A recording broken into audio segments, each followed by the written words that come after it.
Hello friends, today we are coming to you from, drum roll, Fox Hill Bruderhof in Walden, New York. USA. We are 10,000 miles away from home. Yeah. And we couldn't be more delighted to be right where we are.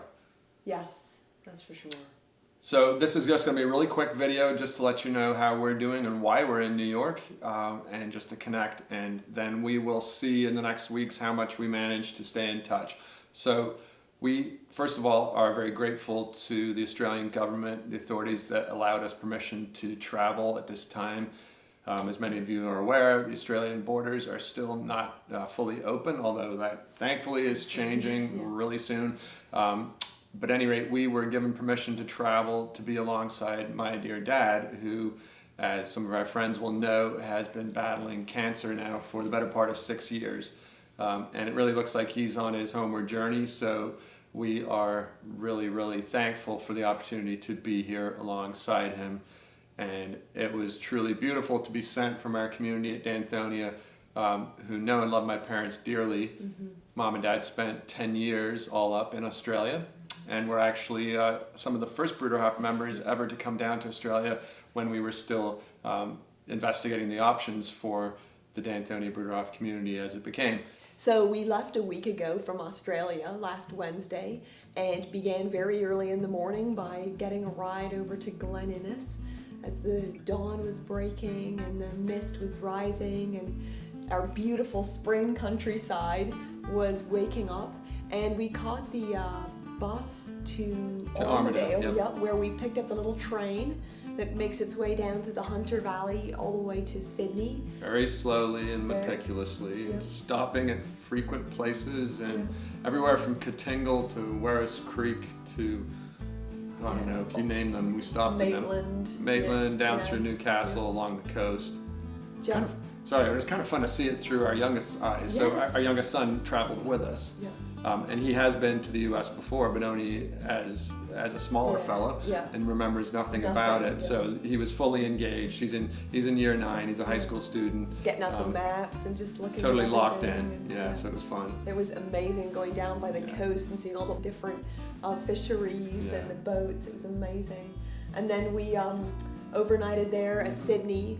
And left on a beautiful spring morning to a somewhat deserted Sydney airport. That's hopefully going to change. It was a busy flight. There were 50 passengers on board, but that's really great. I mean, and our steward, it's good for us. The flight attendants were all over it. Were just so excited to welcome us aboard, and we actually traveled with other people in our situation who were going home to farewell a loved one. So there was a lot of connection there, and amazing. Well, nothing takes away that long 14-hour flight. That's just I've forgotten how many times we've done it, but it's still shorter. It does not. But such a relief to touch down on American soil and hear that beautiful mix of Spanish and English again. And I have things I could say about Los Angeles Airport and the way that it's designed. I'll save them for another time because now I don't want to rant. Yeah, the word signage comes to mind. It's interesting. But then, hey, we got on, our flights were on time and we did make it into New York. And the flight over to New York just seems like a joke compared to what we've been on. We were fortunate that all our flights went like clockwork. We got into New York at around 7:30 in the evening, and we made it up the thruway to the Fox Hill Bruderhof at around 9:30 that evening, and walked in on my parents, who were totally blown away. And the beautiful thing is we brought our youngest son with us, and so we sent him into the room ahead of us, and he walked in, and Mom and Dad were sitting there with other family members and just were blown away to see our son walk in, and mystified by that, and then we walked in right behind him, and that was really great. Would love to share that clip with you, but that one's staying private. It was pretty special, and of course Dad and Mom have been hoping we could come, but they knew the border situation was a little complicated. The joy on their face and delight, it was it's a moment I will not forget. And it's been really incredible just every single day to spend time with them. And I mean, what love looks like right now is quite different to when they were younger, but it's a special part of that journey. Yeah, and to feel what we kind of know in our bones of what our shared life and community really means at times like this. Frankly, it's pretty overwhelming when a family's on the receiving end of that. You know, I'm feeling that.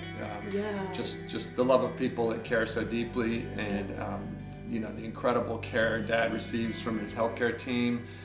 So there's a doctor whose office is right here at the community and is alongside Dad, checks in every day.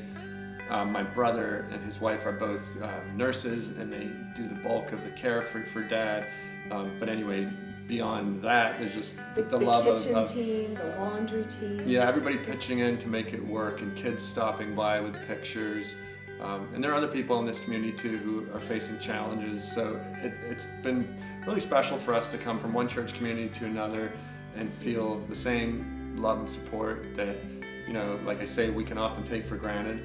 But just to see how each one of us, by doing the little things that we can in our daily life, can make such an impact on others. And that's really, you know, you add all these things together, and that's the sum total of our life, of a life.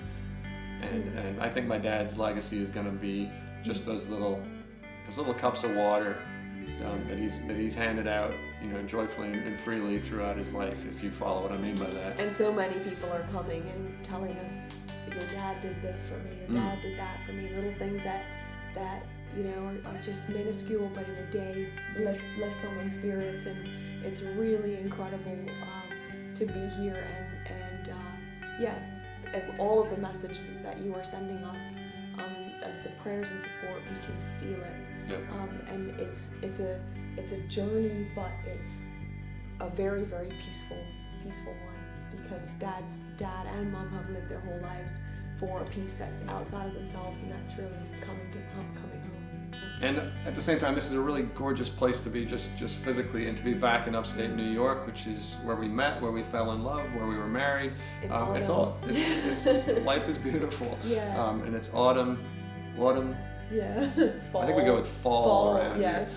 Yeah, so we'll share some glimpses of that. And we thank you for your understanding. Obviously, a lot of what we're experiencing is really precious and deeply personal. So we'll see how much of the journey we're able to put in video form. And also our normal life has just been, you know, we're not really having any organized rhythm around our life right now. It's just. But we do want to keep, you know, sharing best. little tidbits where we can. So we will catch up again with you when that works out. And thank you so much for being alongside us. Thank you for subscribing, for commenting, and most of all for your prayers and ongoing support. And all the very best. God bless each one of you. Talk again soon. Thank you.